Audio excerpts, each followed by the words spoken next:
My mother told me I was the stupid child, and she intended to ensure I remained that way. From the moment we were born, she assigned each of her children an identity from which we could never break free. Natalie was the intellectual, Eden was the beautiful one, Miles' strength, and I was deemed the idiot. This was more than mere labeling. It was a system enforced with punishment whenever we demonstrated aptitude outside our designated roles. She referred to this as maintaining the family ecosystem. These roles were cemented within minutes of our arrivals, based on her initial impressions. Natalie entered the world quiet and watchful, so our mother proclaimed her the smart one. Eden possessed delicate features even as a newborn, thus earning the title of pretty. Miles was a large infant who cried with volume, marking him as strong. I was the last and smallest, struggling for my first breath, which she interpreted as a sign of inherent stupidity. She inscribed these roles on our actual birth certificates as if they were medical diagnoses. Our father left when he understood she was utterly serious about this framework, unable to bear witnessing what she was doing to us. She took his departure as confirmation her system operated more efficiently without him. If Natalie wrestled with a math problem, our mother would solve it for her, then beat me if I attempted to help, because a foolish child could not comprehend mathematics. When I grew taller than Eden, I was forced to hunch constantly until my spine developed a literal curve. The dumb one could not also be tall. She withdrew me from school after the 3rd grade, claiming I was too mentally deficient to learn. In truth, she panicked when I began reading above my grade level. Miles was forbidden to cry, even with broken bones, because the strong one does not feel pain.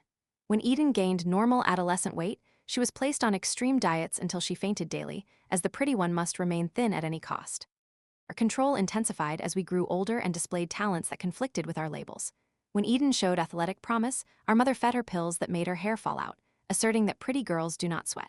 She forced Miles to lift weights from the age of 6 until his joints were nearly destroyed, ensuring he would need a cane by 20. When Natalie revealed artistic ability, our mother burned her paintings before her eyes. But I received the worst of it, because intelligence is harder to eradicate than beauty or strength. She made me take pills that induced dizziness and confusion, telling everyone they were for a severe learning disability I did not actually possess. In this nightmare, my siblings and I tried to protect one another. After midnight, Natalie would secretly tutor me from her textbooks, risking our mother's fury if we were discovered.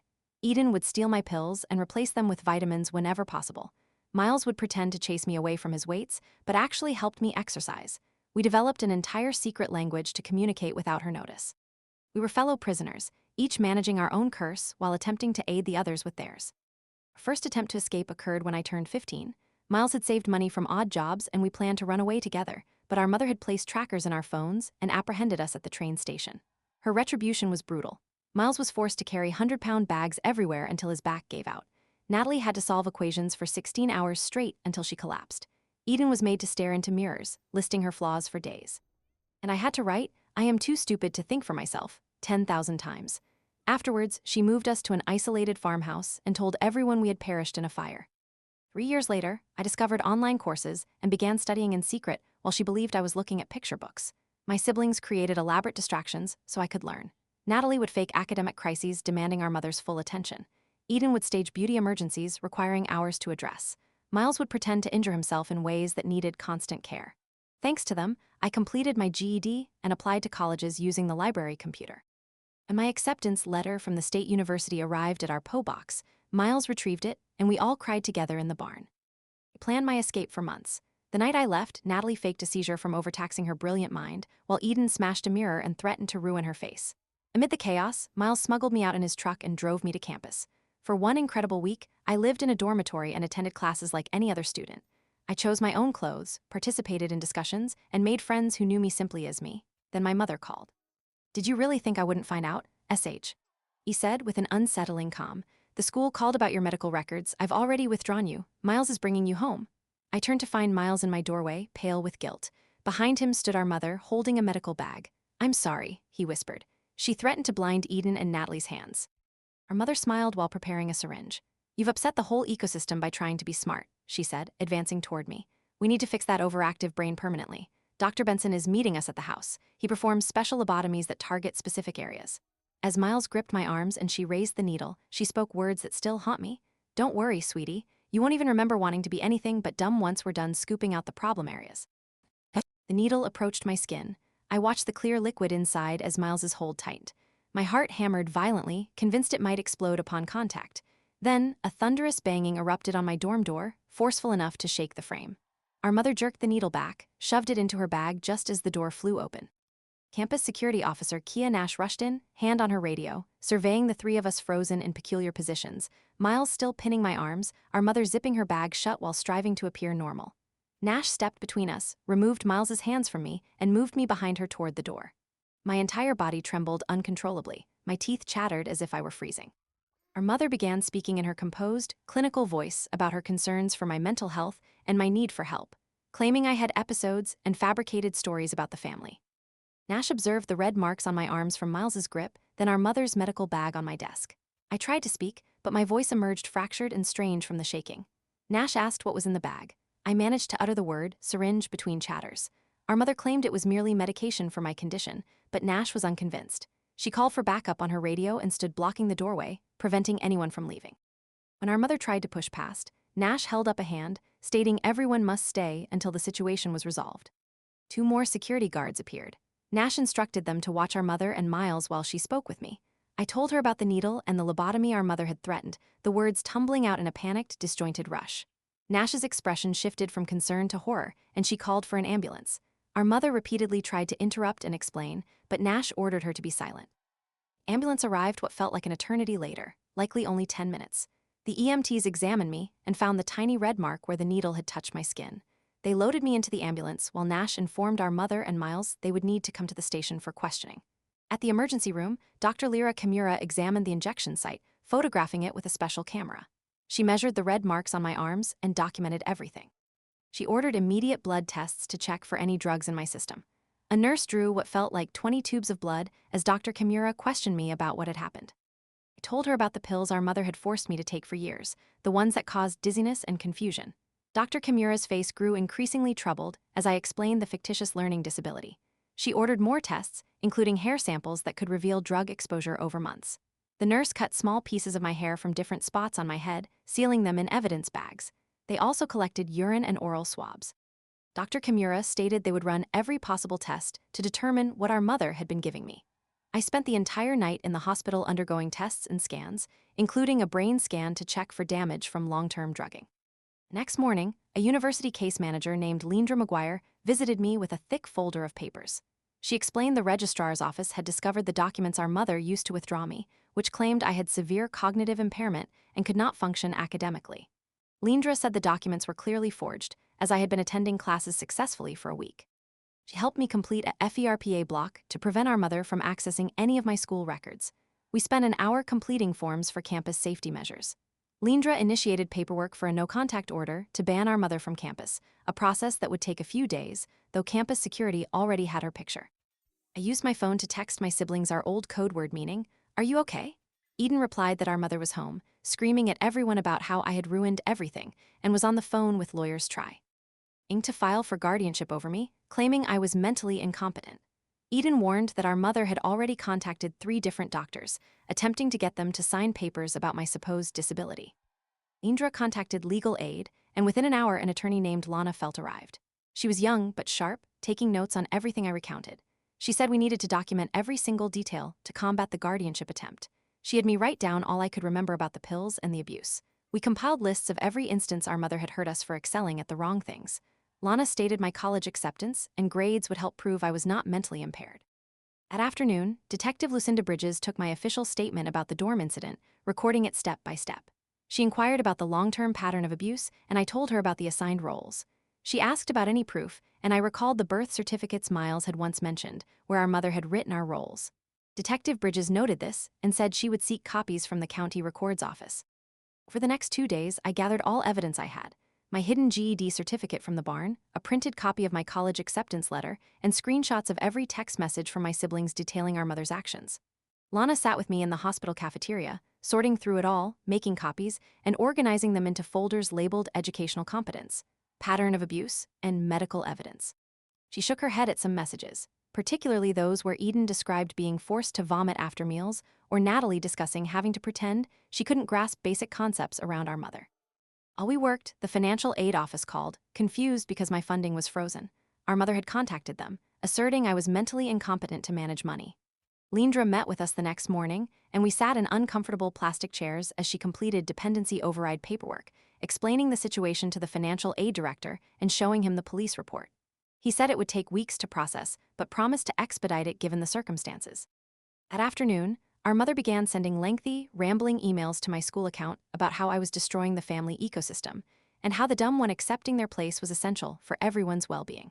She wrote that Natalie's intelligence would suffer without contrast, that Eden's beauty meant nothing if everyone was equal, and that Miles's strength derived from protecting the weak one.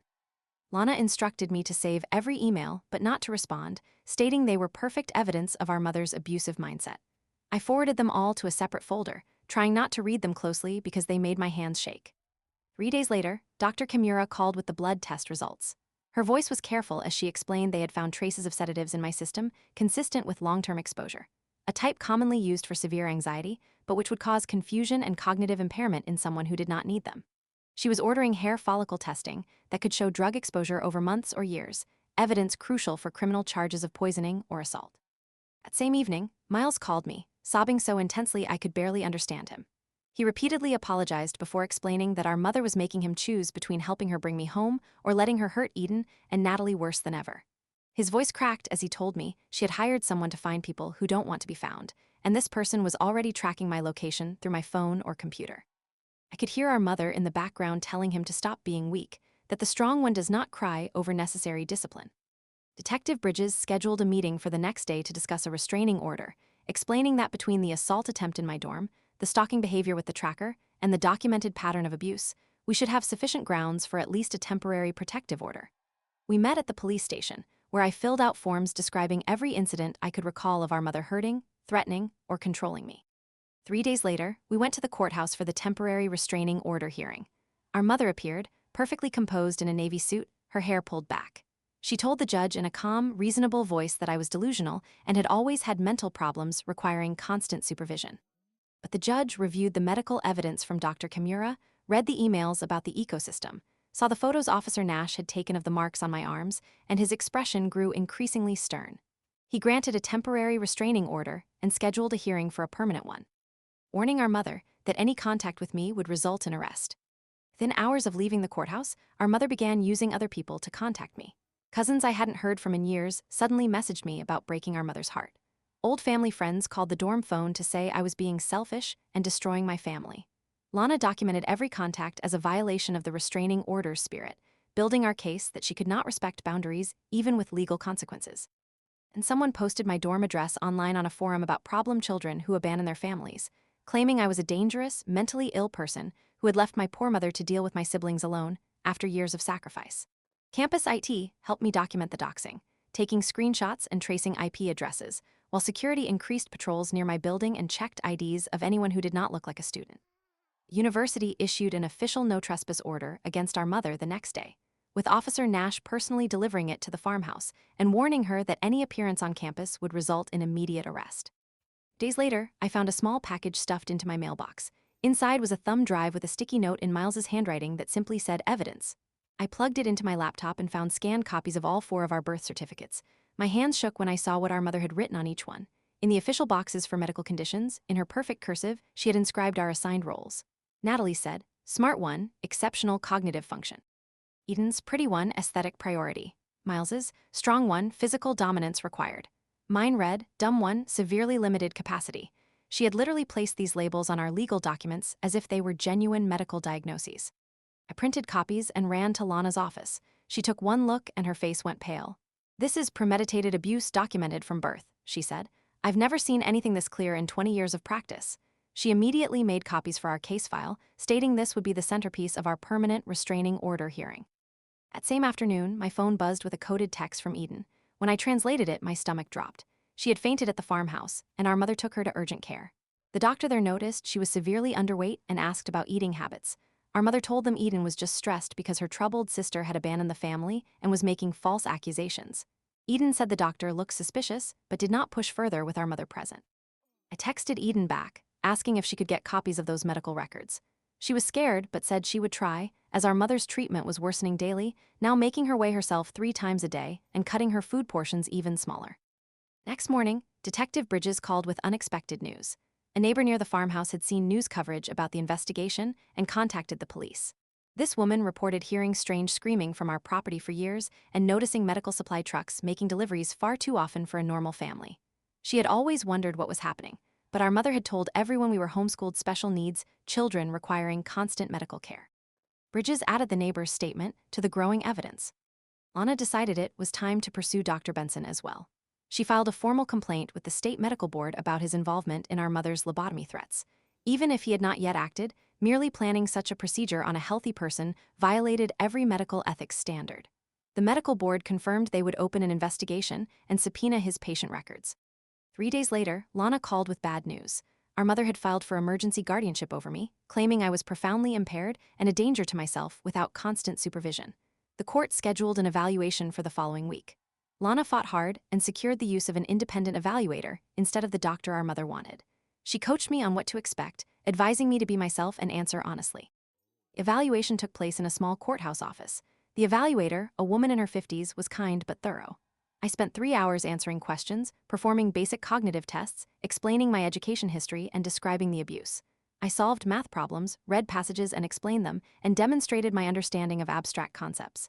When I showed her my GED certificate and college acceptance letter, she looked shocked. "Your mother claims you have the mental capacity of a young child," she said carefully. I showed her the birth certificate with our mother's handwriting labeling me the dumb one. From birth, the evaluator took detailed notes and said she would need time to review all evidence before making her recommendation. Meanwhile, Leandra connected me with a campus support group for survivors of family abuse. There was a long waiting list for individual therapy, but the group provided a space to speak with people who understood.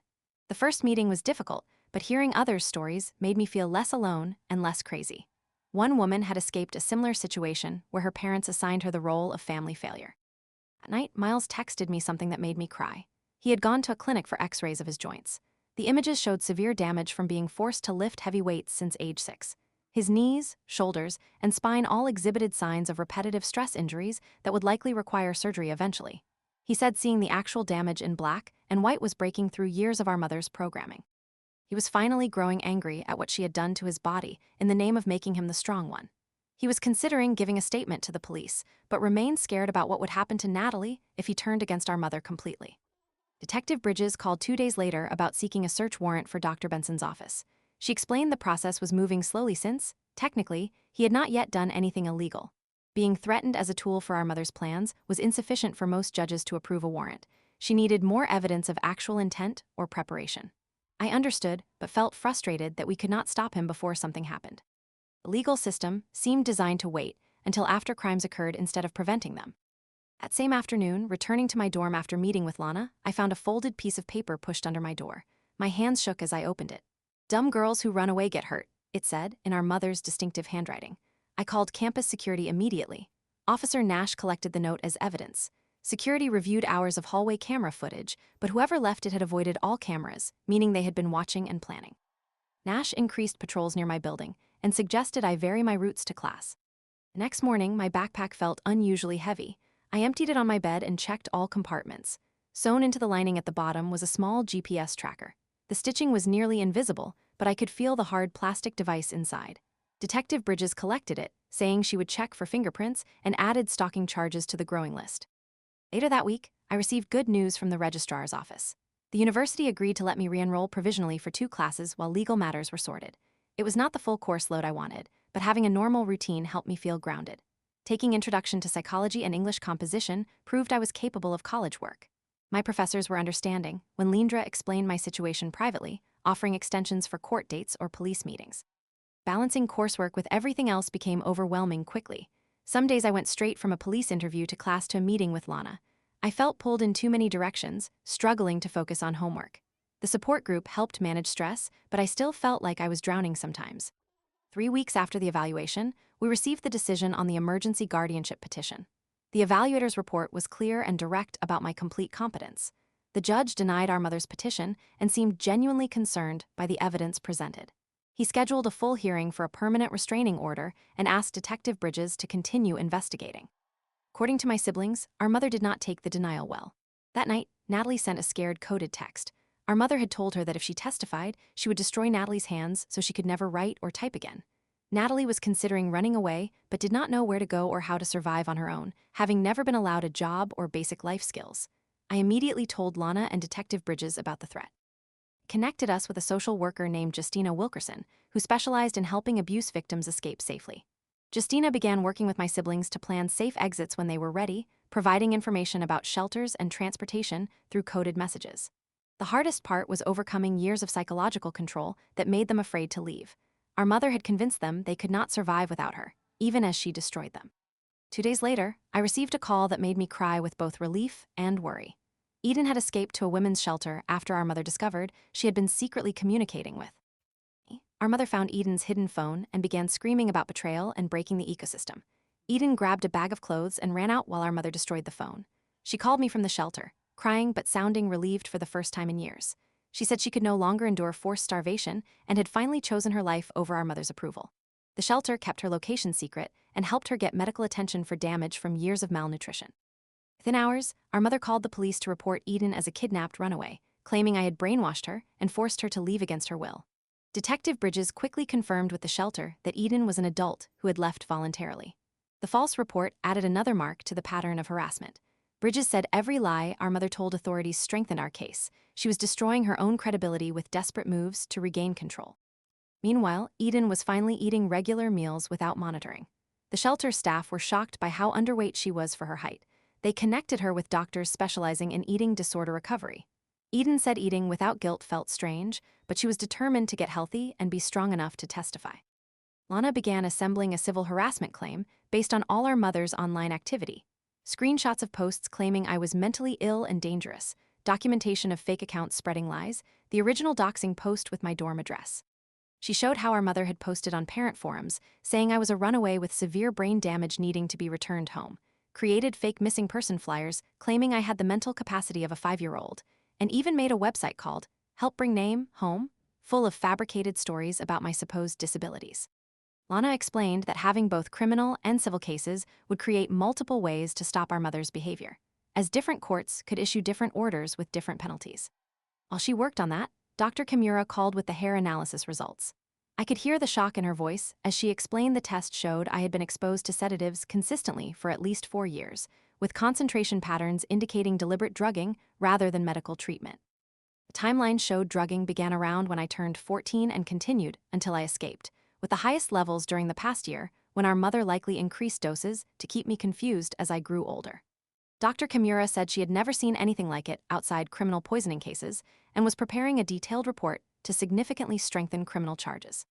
That same afternoon, a letter arrived from Dr. Benson's office claiming they had no record of any planned procedures for me and denying discussions about medical interventions. But Lana noted the careful wording that avoided saying he had never spoken to our mother at all. The letter used phrases like no formal consultations and no scheduled appointments, which sounded like legal protection rather than actual denial, and mentioned their commitment to medical ethics 3 times, which Lana said showed consciousness of guilt. Detective Bridges devised a plan to gather more evidence. She had me call Dr. Benson's office while she recorded, coaching me to ask general questions about house calls or private procedures. Dr. Benson himself got on the phone. While he did not admit to anything specific about me, he mentioned his practice sometimes handled difficult cases requiring discretion and private procedures for families with special circumstances. Bridges said this was sufficient to investigate his medical license and subpoena his records. Days later, Miles called me crying. He had torn something in his knee during one of our mother's forced training sessions, where she made him carry 200 pounds up and down stairs for 3 hours straight. The urgent care doctor said he needed surgery and would be on crutches for at least 2 months, meaning he physically could not perform the extreme strength exercises anymore. He told me the injury was almost a relief because it gave him an excuse to stop being our mother's enforcer. While he figured out how to get away, I could hear the pain in his voice from both the acute injury and years of joint damage. Stina had been working with him to arrange transportation to a men's shelter whenever he was ready, setting up an escape plan with a volunteer who would pick him up during a physical therapy appointment so our mother would not know he was gone for hours. But Miles kept hesitating, terrified about what our mother might do to Natalie if he and Eden were gone. He said he could not abandon our sister to face her rage alone, even though staying was destroying his body. Having been the enforcer for so long, the guilt of leaving Nada. Lie unprotected consumed him. Justina had to keep reminding him he could not protect anyone if our mother completely destroyed his ability to walk. A week later, walking to class, I noticed someone in a large coat and sunglasses following me across campus. Despite the disguise, a wig and different clothes, I instantly recognized our mother's walk from years of watching for her mood changes. I texted Officer Nash immediately and continued toward the campus security office as she drew closer, her hand reaching into her bag for something I could not see. Nash intercepted her right outside the library. When our mother tried to claim she was just a concerned parent checking on her daughter, Nash reminded her of the no trespass order and called for backup. Watching Nash handcuff her, as she screamed about parental rights, felt surreal after years of her complete control over every aspect of our lives. Our mother was charged with criminal trespass and violating a restraining order. The prosecutor said this arrest would significantly help our case, demonstrating she could not respect legal boundaries. 3 weeks later, at the permanent restraining order hearing, the neighbor from near the farmhouse testified about hearing screaming at all hours and seeing excessive medical supply deliveries. She described finding me once at 15, stumbling confused in her yard because the pills had made me so dizzy I got lost, and how our mother dragged me home, saying I was severely disabled and prone to wandering. Combined with all other evidence, the birth certificates with assigned roles, the drugging evidence, our mother's repeated violations, the judge grew increasingly disturbed throughout the hearing. Judge granted a 3-year restraining order with strict terms. Our mother could not contact us directly or through third parties, could not come within 500 feet of us, and could not post about us online. Her lawyer argued it was excessive for a mother trying to help her children, but the judge stated the pattern of abuse and recent violations showed a serious ongoing threat requiring maximum protection. Within days, our mother filed a defamation lawsuit, claiming I was lying about everything and destroying her reputation with false allegations of abuse. She sought damages for emotional distress and demanded I publicly recant my delusions. Lana laughed when she saw the lawsuit and immediately prepared an anti-SLAPP motion to dismiss it, explaining this kind of retaliation was common from abusers attempting to silence victims through legal intimidation. 2 weeks later, the courtroom was packed for the ruling on Lana's motion. I watched our mother's face turn red as the judge stated her lawsuit was clearly meant to silence me from speaking about my abuse experiences.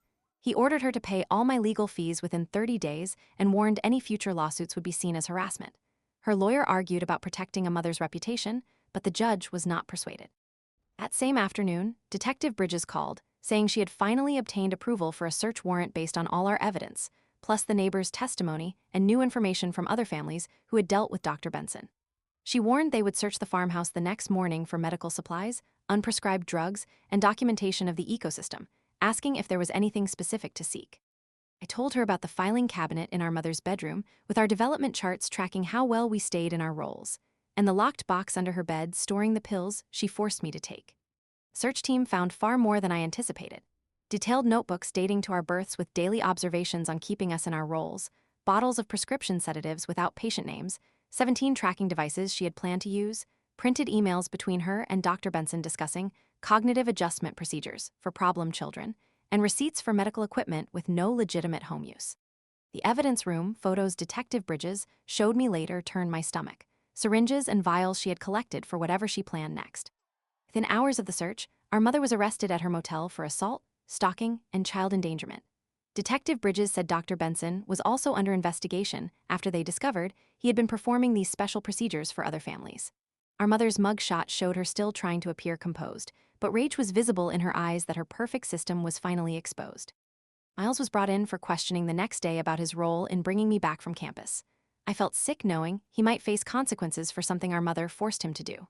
The detective who interviewed him called me afterward, saying they were not pressing charges because it was clear Miles was also a victim who had been threatened and manipulated.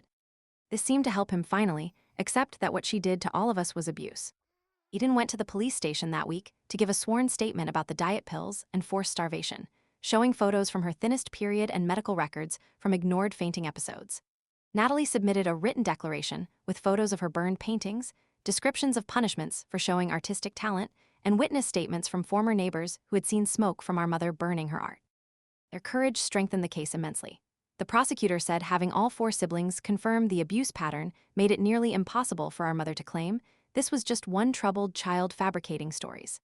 Our mother posted bail 3 days later and immediately began appearing at the courthouse during my restraining order appeal hearings, standing exactly 501 feet away, technically outside the order, but clearly meant to intimidate. Each time, campus security or court officers documented it with photos and measurements, building more evidence that she could not respect boundaries even while facing serious charges. Trauma hit me hard once the immediate danger passed. I jumped whenever someone walked behind me, could not sleep because every sound made me think she had found a way around the order. I woke at 3 a.m. in full panic, thinking I heard her voice or smelled the medicine from those pills, even though logically I knew she could not get near me. Leandra helped me get on a waiting list for trauma therapy through the University Counseling Center, but they said it could be weeks due to high demand. She also connected me with an online support group for family abuse survivors, which helped just knowing others understood what it was like to fear your own mother. Prosecutor Laurel Atkins called a meeting with me and Lana to discuss a plea deal he was considering offering our mother, pleading guilty to assault and stalking in exchange for dropping more serious charges. He explained trials are hard on victims, requiring them to testify and relive everything in detail. This deal would guarantee probation with mandatory psychiatric treatment and a long-term no-contact order covering all of us. The terms included 3 years probation, where any violation meant immediate jail time, mandatory therapy twice a week she would pay for herself, and a 10-year restraining order with no exceptions for holidays or family events. I called my siblings that night, and we talked for hours about whether to support the plea. Miles said he just wanted it over. Eden worried she would find a way around any restrictions. Natalie thought therapy might actually help her understand what she had done. We finally agreed our safety mattered more than seeing her receive maximum punishment, and a guaranteed outcome was better than risking a trial where something could go wrong. 2 days later, we all sent letters to the prosecutor supporting the plea deal. Our mother pleaded guilty in court to assault and stalking. The judge ensured she understood she was agreeing to stay away from all of us for a decade. Detective Bridges called with news about Dr. Benson.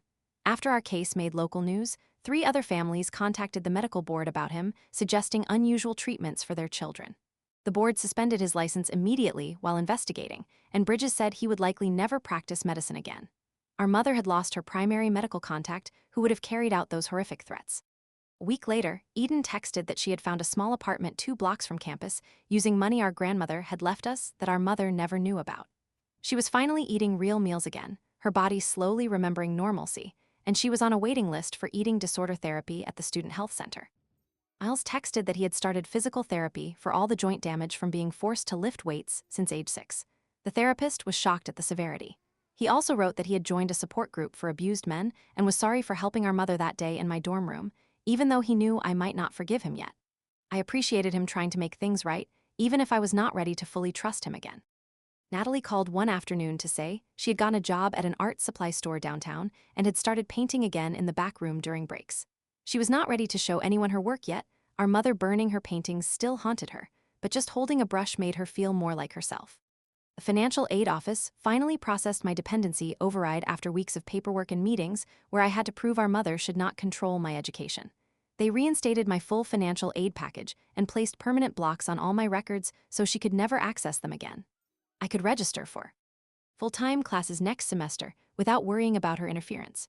My siblings and I began texting using a mix of our old secret language and normal conversation. We needed to stay connected while respecting that we were all processing trauma differently. Eden focused on physical recovery, Natalie rebuilding her creative side, Miles working through his guilt about being our mother's enforcer. I finally got off the therapy waiting list and met with a counselor specializing in family trauma and control issues. She listened to my entire story without judgment and told me what our mother did was severe psychological and physical abuse, not strict parenting as she always claimed. That night after therapy, I slept through the whole night for the first time since escaping, no nightmares or panic about hearing her voice. The prosecutor called to tell me that at our mother's first probation check-in, the officer had to warn her because she had tried to contact us through a cousin who called Eden, asking why we were being so cruel. The probation officer documented the violation and told her any more attempts would mean immediate jail time. For once, I felt the system was actually protecting us.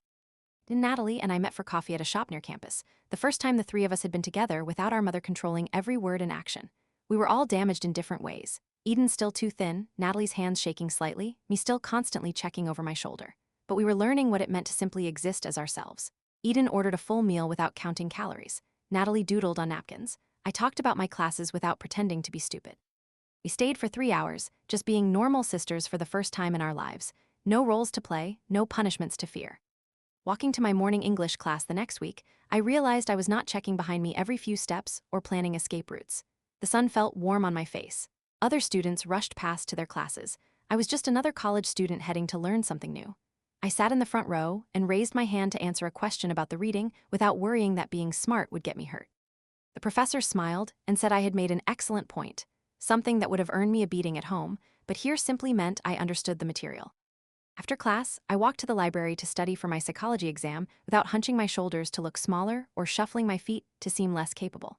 Other students studied around me. I pulled out my textbooks and highlighters as if this were totally normal, as if I belonged here just as much as anyone else. The dumb one was taking college courses and making friends who knew me as just me, not as someone's assigned role in a sick family ecosystem. I had a future our mother said I could never have. And even though we all had a long way to go in healing, we were finally free to become whoever we actually were, instead of who she decided we had to be.